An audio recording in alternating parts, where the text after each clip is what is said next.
Part of the reason I typically don't steer my clients towards retirement date funds is, in my opinion, they're a blanket investment. They are designed to do one thing and one thing only. And this particular client may have more money in another account somewhere else, and this investment is designed to do this one thing if all of the money was in that one investment. So this one account may be either too aggressive or too conservative because of the way this fund is designed, depending on their portfolio size. Welcome to the Financial Foundations Podcast, your gateway to the fascinating realm of finance, brought to you by Base Wealth Management. In this show, we delve deep into the world of money, guided by seasoned experts who will unravel the complexities of finance and provide you with invaluable insights and practical advice. Now, here are your hosts, Dustin Taylor and Alex Wolf. Welcome back to Financial Foundations, brought to you by Base Wealth Management, where we are the foundation to your financial plan. I'm your host, Dustin Taylor. I'm your co-host, Alex Wolf, certified financial planner. And I'm Kyle Howell, financial advisor at Base Wealth Management. Today, we are answering questions from a listener, Yolanda. I want to thank Yolanda for sending in these questions. And if you have any questions that you'd like us to address on the podcast, you can send those in to question@basewealthmanagement.com. So, Kyle, can you give an overview of the different types of investment options available? One of the main investments that most people use are mutual funds, right? You have 401ks, 403bs, 457s. Those lineups are going to be all mutual funds. You get a little bit more sophisticated outside of your, retirement plan through work, and you have an IRA or brokerage account, and you might buy ETFs or you might buy individual stocks. But for the most part, people are using mutual funds as their base of their financial portfolio.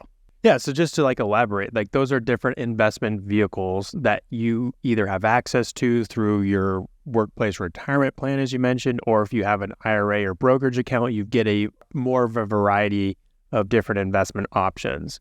And you can access those through a broker or directly through the mutual fund company, which is kind of like the old school approach, which is going to be a little bit more limiting because you can typically only access the funds that fund company offers. But if you're going through a traditional broker, you're going to have access to thousands of different types of investments and individual stocks, etc. Are there any investment options that are more suitable for someone with a smaller budget? Definitely the mutual funds where you can buy, might be $25 a week or $100 a month, whatever that may be. Those are going to be kind of your entry level investments. Yeah, I totally agree. Setting up like a $25, $50 a month, whatever you're able to set away and have that automatically invest in a mutual fund is like that classic approach of setting it, forgetting it, choosing a good performing low cost fund and letting the market growth do the work. With these different investment options, what are some provisions that are in place to handle any unforeseen emergencies or financial hardships? Well, you definitely want to be investing, and most of these things that Kyle talked about are marketable. So they may not be liquid like cash, but you can sell them and have cash within a day or two. So you want something that is not going to be tied up, even if you only need to access those for an emergency. Should you need to do so, you'd be able to sell it, although you may take a loss depending on what happened in terms of the market during that time period, but you could sell it and get your money out relatively quickly. So if you do that, are there any penalties? There could be. We're going to get into a little bit of the weeds here, but I do want to address this. If you bought a mutual fund and you sold it within 30 days, you could be subject to like a short-term redemption penalty. The penalty may be nothing, but you might get like a slap on the wrist and they will say, please don't do that again. If you're trying to access money that you put into like an IRA and you want to pull that money out early, there could also be a penalty if you're accessing like retirement monies. What do you think, Kyle? Anything else there? On the first part there, when it comes to the mutual funds, and if you're buying, depends on which class of mutual fund you're buying. Are you buying a share class, like an A share class through a financial advisor that charges an upfront commission versus a back-end commission if you don't hold it long enough? There may be, some fees involved there. I've seen, 0.5% to a 3% penalty for pulling those out within a short amount of time. If I've been working for a company for 8 years and I suddenly change jobs, what should I do with that retirement account? If we want to talk about options, you can leave the money in there. As long as it's over a certain dollar threshold, which I believe is $5,000, the plan will allow you to leave the money in there. You can cash it out. You can pay your taxes. You can pay your early withdrawal penalties if you're under 59 and a half. You can roll it over to an IRA or a Roth IRA, or you can roll it into a new employer plan if you're going to a new job. Those are typically going to be your main options, and figuring out which option is best is typically, due for a conversation and figuring out what are your long-term goals for this money. In most cases, it's retirement, but there may be other goals that, somebody has that may want to access that money in a shorter amount of time, and maybe moving it to the new 401k plan might be a better option, in terms of being able to borrow from it in terms of a loan versus let's roll it to an IRA where you may have, a lot more investment opportunities, but you can't borrow from it. You'd have to pull the money out. If you need it, you're going to have to pay taxes and potential early withdrawal penalties. So sometimes the 401k, a new 401k might make more sense, or leaving it in there might make more sense. What's the issue with leaving it in there typically? You're still underneath the umbrella of your former employer. They still have control over your plan. So they have chosen the list of investments that you can choose from. They have also chosen the provider. So say your provider is Fidelity and your former employer now wants to move that plan from Fidelity to, Transamerica. Well, now you're more than likely going to have a whole new investment lineup, and your investments are going to change due to no fault of your own. So you're still under their, guys as far as, what to do with this money. So when you sign up for your benefits and you're enrolling in your retirement plan, what happens to your contributions? You're subject to whatever you either select or whatever the default option is. As far as what you have access to, it's whatever your company decided to allow inside that plan. So one thing that Kyle mentioned earlier is you've got, a variety of different mutual funds. Some plans offer a lot of different mutual fund options. Some offer very few. And almost all of them offer target date funds where you choose, like, I'm going to retire in 2040. So I'm putting all of my contributions in that target date 2040 fund. And no matter what's going on in the market, the fund manager of that target date fund has to follow the guidelines or the prospectus of that target date. So it's not a great option. It's better than nothing, but it could either be way more conservative or too growthy depending on, your preferences or goals. But you either can choose the funds, or the default option is often one of those target date funds depending on your age. And you should really be consulting with a financial professional to help guide you in your investment selection. Can you choose your own allocation? Yes, most plans allow you to choose the investments according to what they have in the plan, how much percentage you put in this fund, that fund, and any of the funds. What sort of advice could you give someone who is looking to choose an allocation? First, I would, review all the available funds in the plan, kind of figure out what's your goal. Do you align more with like a growth investor, moderate? Are you someone who's very weary about the markets and more conservative?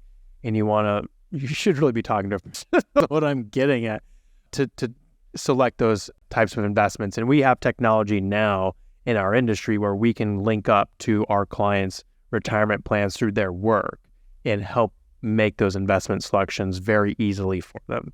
So, Kyle, why would someone not want to use a target date fund? Part of the reason I typically don't steer my clients towards retirement date funds is, in my opinion, they're a blanket investment. They are designed to do one thing and one thing only. And this particular client may have more money in another account somewhere else, and this investment is designed to do this one thing if all of the money was in that one investment. So this one account may be either too aggressive or too conservative because of the way this fund is designed, depending on their portfolio size. So somebody that has, let's just say, $500,000 and they're starting new with a 401k plan, and this $500,000 client is only 35 years old, well, they've already got a very substantial nest egg for their age range, so they don't necessarily need to take on an absorptive amount of risk like a 2050 fund would be because of their age. They're,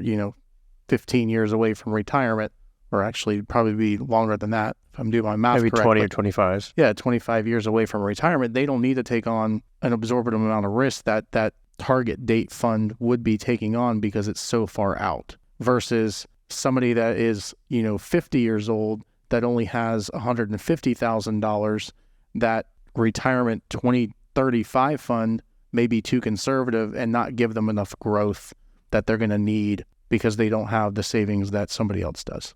If a company offers employee stock options, how can a financial advisor give advice on those? What are some ways that they can help? The number one thing I do with a client that either is already getting stock options or has the potential to is talk to them about like the risk of stock concentration. You want to make sure that the rest of their portfolio is not necessarily concentrated in that same sector or specifically that stock.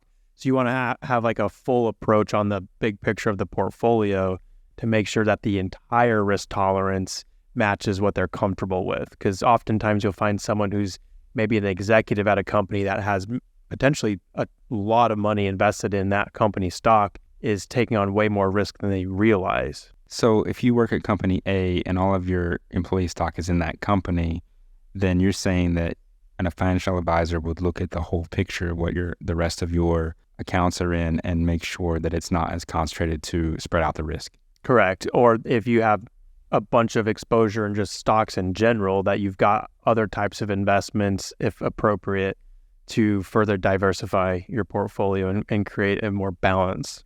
Have you ever seen it the case where someone has only stock options? Yes. I used to work for a large institution that managed a lot of 401ks, and one of my elderly clients took on her deceased spouse's retirement plan, and it was 100% in company stock.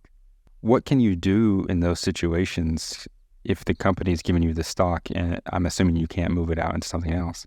There could be some restrictions if it's restricted stock shares. There's some complications there that we can navigate with the client, but then you want to make sure that if they're not also investing in that stock in their 401k, if they have thousands of shares of that in their stock plan account. And things can get more complicated when it's a non-publicly traded company as well. It's a privately held, employee-owned company. That can be a lot more difficult situation versus a publicly traded company where they allow the stock in the 401k. For example, is Publix. Everybody at least in Florida or the Southeast, knows Publix grocery stores, and it's employee-owned. And a lot of those employees have a very, very large, if not 100%, it's a very large percentage of their retirement money in Publix stock. Not that Publix is going to probably go out of business, but there's always that chance.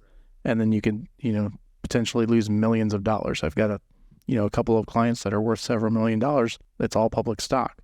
And we've had conversations around that, and they've said, okay, let's diversify a little bit. But it's a very hard conversation to, especially with somebody that's been in a company for decades. They're in love with their company. They feel like the company going to treat them however they have like a loyalty to the company. Yeah, they have the loyalty to the company, and they don't feel like if something happens to them, then whatever is going to happen. So they rather hold on to that stock, and it's just an emotional decision. Okay, I think I have the last question from Yolanda. She asks, can I transfer a portion of my retirement to another investment company? That depends on your age, for one. You have a age 55 rule and the age 59 and a half. It's also very plan specific. So each plan is designed differently. They have their own rules. Not every plan has the same rules. I've seen some plans where they don't allow for monthly distributions. I know this isn't specifically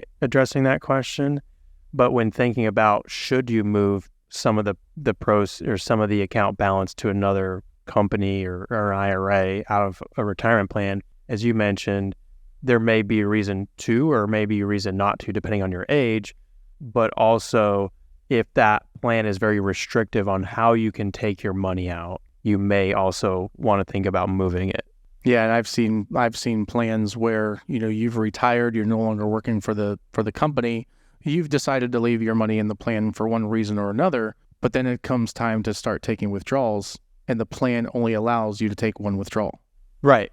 So what am I supposed to do with my several $100,000 when I only need 10? Well, now I got to roll it to an IRA. My personal opinion is that sometimes they don't want you to stay in the plan. Right. Even if it's a really good plan and your advisor's like, you should stay in the plan, but depending on the plan restrictions, there may be little reason to stay in Right. it. All right, that wraps up the questions from Yolanda. Thank you, Yolanda, for asking those.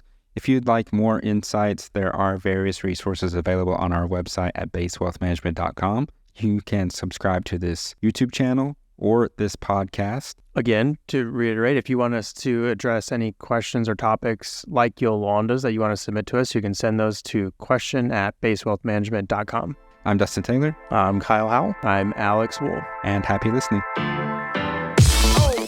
We hope the expertise shared by our hosts, Dustin Taylor and Alex Wolf, has left you feeling empowered and informed. If you're eager for more financial wisdom, don't forget to subscribe, rate, and share the show with your friends, family, and colleagues. Until next time, stay sharp in the world of finance.